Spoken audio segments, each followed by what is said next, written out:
Saint of the day, Saint Padre Pio. Saint Padre Pio was an Italian priest who was known for his piety and charity, as well as the gift of stigmata which has never been explained.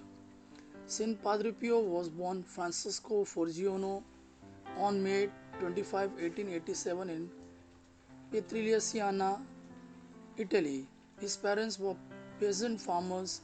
He had an older brother and three younger sisters, as well as two other siblings who died in infancy. As a child, he was very religious, and by the age of 5, he reportedly made the decision to dedicate his life to God. Fortunately, his parents were also very religious and they supported his Catholic development. His family attended daily Mass. Francisco served as an altar boy at his local parish. Francisco was known for taking on penances, and his mother once scolded him for sleeping on a stone floor. Francisco community was also supportive. Saints' Day were popular celebrations and commonly celebrated in his town. From his tender age, Francisco had a peculiar ability. He could see guardian angels, spoke with Jesus and Virgin Mary. This was not something taught to him, but occurred so naturally that he assumed other people could see them too. Although Francisco and his family was very religious, they were also very poor, which required that he worked. He spent many years as a child tending to a small flock of sheep owned by his family. Unfortunately, the work meant he was unable to attend school regularly, so he quickly fell behind others kids his age. Francisco was sickly as a child. He suffered an attack of gastroenteritis at age 6, and when he was 10, he had typhoid fever. In 1897, after 3 years of schooling, Francisco expressed to his parents that he wanted to become a friar.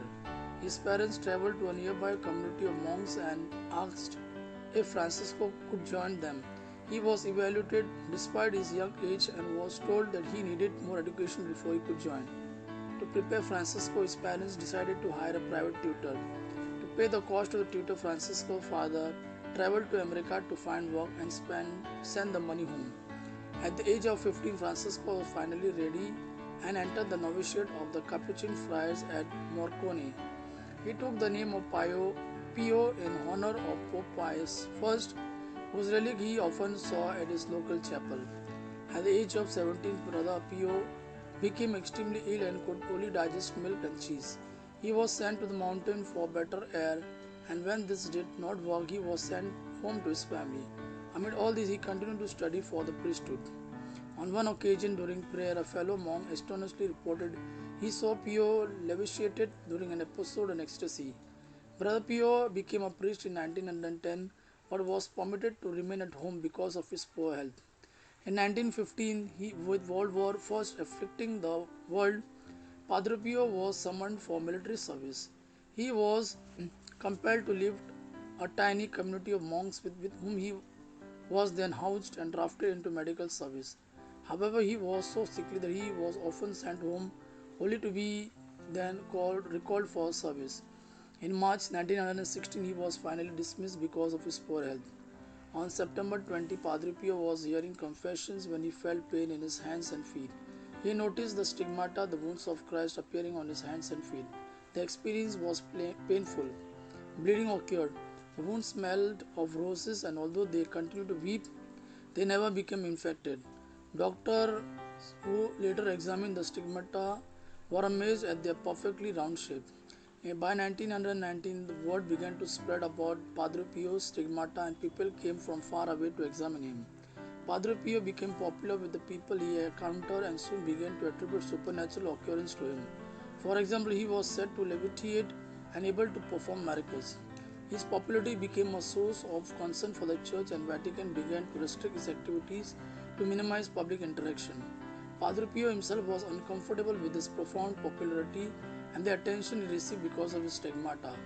A church investigation into stigmata concluded that his condition was not faked. By 1934, Vatican began to change its attitude towards Padre Pio, and he was again allowed to perform public duties. He could preach despite never being officially licensed by church to do so. Pope Pius XI encouraged people to visit him. In 1957, Father Carol Wojtyla visited Padre Pio, who prophetically told him he would rise to the highest post in the church. Father Carol of Austria became Pope John Paul II in 1978. Padre Pio used his profound popularity to open a hospital in St. Giovanni Rotonda. The facility opened in 1956. Pope Paul reviewed the controversies surrounding Padre Pio and dismissed any concern over his conduct and the authenticity of his stigmata. Padre Pio became internationally famous. He was known for his piety, charity, and quality of his preaching. He famously advised, "Pray, hope, and don't worry." He had other illnesses as well, including the cancer, which was miraculously healed after just 2 months treatment. After just two treatments, he had other illnesses as well, including cancer, which was miraculously healed after just two treatments. Other problems such as arthritis, which plagued him in his later years, never went away. Padre Pio died on September 23, 1968. His funeral was attended by over 100,000 people. Pope John Paul II recognized Padre Pio as saint on June 16, 2002. His feast day is September 23rd. He is the patron of civil defense volunteers, adolescents, and the village of Pietrelcina.